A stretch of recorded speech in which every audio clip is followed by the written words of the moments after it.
שלום לכולם, כמדי שנה חב"ד חיפה ביחד עם נמל חיפה ועוד חברות וארגונים עוזרים לנו לחלק מאות סלי מזון למשפחות בחיפה לקראת חג הפסח.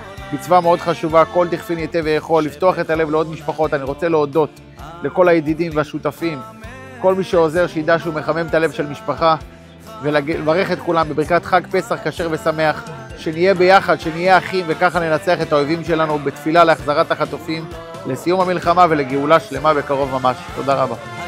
הלילה הזה כולו מצה, שבכל הלילות אנו אוכלים שאר ירקות, שאר ירקות. הלילה הזה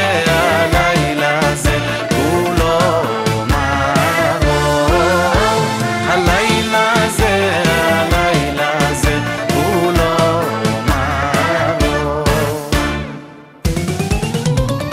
עבדים